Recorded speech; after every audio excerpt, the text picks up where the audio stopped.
میرے عزیز و دوستوں اور بزرگوں، اگر دنیا میں سب کچھ انسان کی چاہت کے مطابق ہونے لگے تو پھر یہ انسان مخلوق نہ رہے، اس لیے کہ سب کچھ چاہت کے مطابق ہونا صرف خالق کی صفت ہے۔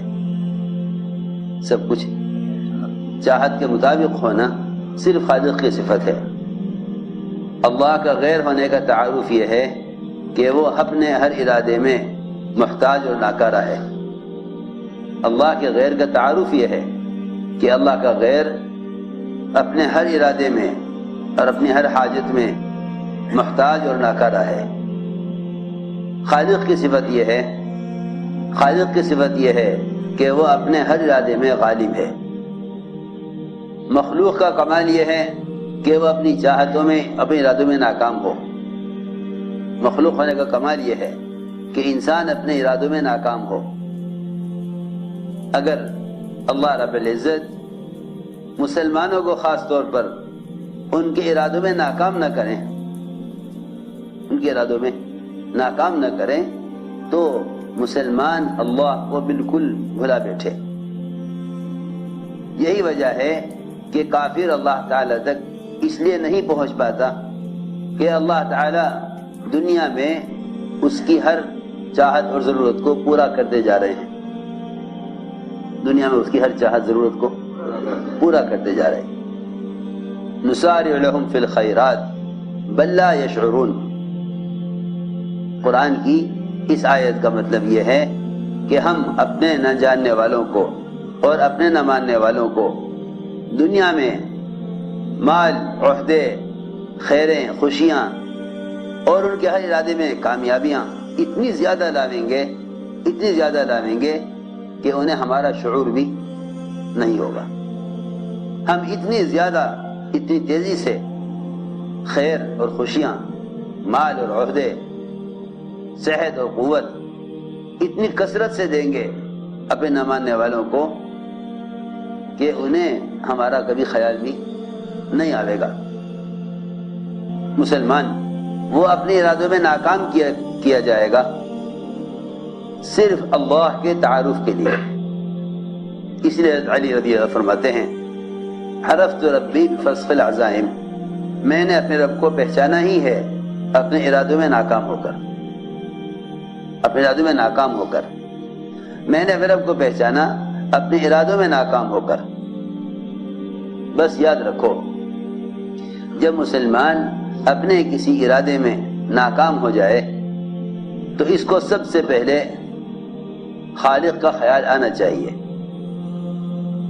یہ مسلمان کے مسلمان ہونے اور اس کے اپنے ارادوں میں ناکامی پر اللہ کی طرف بڑھنے کے لیے ضروری ہے۔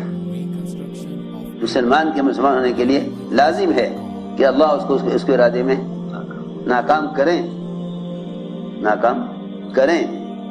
اللہ تعالی مسلمان کو اس کے ارادوں میں دو وجہ سے ناکام کرتے ہیں۔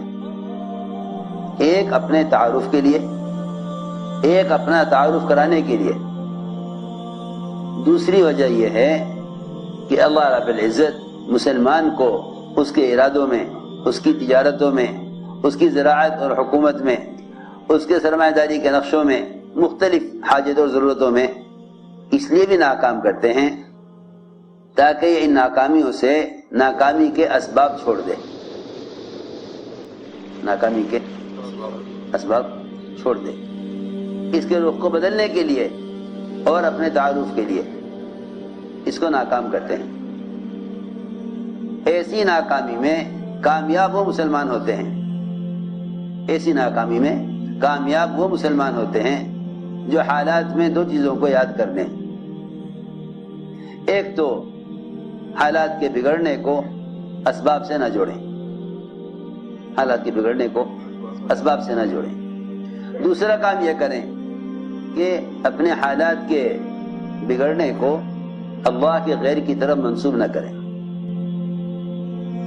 کسی بھی حال کے بگڑنے پر اللہ کے غیر کا خیال آنا یہ اللہ تعالی سے اور دور کرے گا۔ کسی بھی حال میں، کسی بھی طرح کی پریشانی میں اللہ کے غیر کا خیال آنا یہ بندے کو اللہ سے دور کرے گا۔ جس حال میں بھی انسان اپنی ناکامی کے اسباب، اپنی ناکامی کی وجوہات اسباب میں تلاش کرے گا، دو چیزیں دور ہو جائے گا۔ ایک تو دین سے دور ہو جائے گا، دوسرے اللہ سے بھی دور ہو جائے گا۔ اور اس وقت کا ہمارے اللہ سے دوری کا اور دین میں غفلت کا اور دین سے دوری کا جو اصل سبب ہے وہ یہ ہے کہ ہر شخص اپنے حال کو کسی نہ کسی سبب سے جوڑے ہوئے ہے۔ عجیب بات ہے، اچھے حالات کو بھی اسباب سے جوڑتے ہیں۔ اگر یہ دکان نہ ہوتی تو نفع نہ ہوتا، اگر یہ دوا نہ ہوتی تو شفا نہ ہوتا، اگر یہ والے ہتھیار نہ ہوتے تو حفاظت نہ ہوتی، اگر یہ بادشاہ نہ ہوتا تو ملک کی ترقی نہ ہوتی۔ اچھے حالات کو بھی اسباب سے جوڑتے ہیں اور برے حالات کو بھی اسباب سے جوڑتے ہیں۔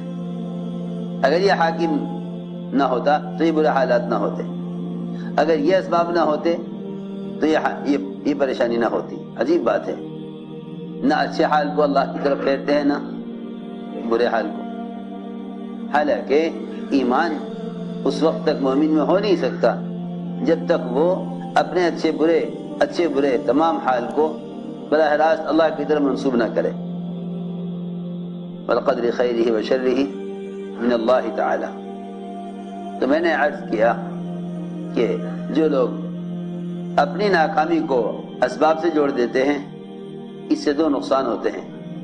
ایک تو وہ توبہ کی طرف نہیں آ سکتے، توبہ کی طرف نہیں آ سکتے، کیونکہ توبہ کی طرف وہ آئے گا جو اپنے حال کو اپنے اعمال سے جوڑے گا، وہ توبہ کی طرف آئے گا۔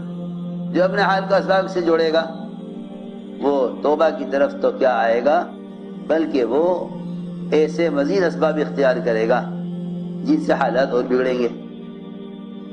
یہی وجہ ہے کہ لوگ نقصان میں حرام اسباب کی طرف چلے جاتے ہیں، بجائے موجودہ حرام اسباب کو چھوڑنے کے مزید حرام اسباب کی طرف قدم اٹھاتے ہیں، اس لیے کہ حرام اسباب جلدی مہیا ہو جائیں گے، حرام اسباب جلدی مہیا ہو جائیں گے۔ ساری دنیا میں باطل اور کفر کی کوشش یہ ہے کہ حرام اسباب زیادہ مہیا کرو، حرام اسباب زیادہ مہیا کرو۔ قرض کا حال آئے گا تو سود کو سوچے گا، قرض کا حال آئے گا تو سود کو سوچے گا، مقدمات کا حال آئے گا تو جھوٹ کو سوچے گا۔ یہ ہے وہ حرام اسباب جن سے انسان حالات سے نکلنے کے لیے ان کو اختیار کر لیتا ہے۔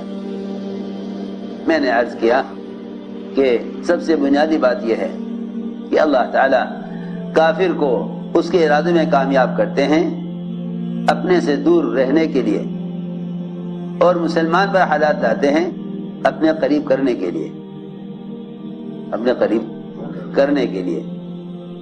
اس لیے دوستو عزیزو، جتنے بھی اسباب ہیں، چاہے وہ اسباب انبیاء علیہ السلام کے پاس ہوں یا صحابہ کرام کے پاس ہوں یا اولیاء کرام کے پاس ہوں یا نیک مسلمانوں کے پاس ہوں، ان سب کے پاس اسباب کی شکلیں محض ان کے امتحان کے لیے ہیں، یہ بتانے کے لیے کہ تمہارے تمام ارادوں اور تمام شکلوں پر اللہ کا قبضہ ہے، وہ جو چاہیں گے وہ کریں گے، وہ جو چاہیں گے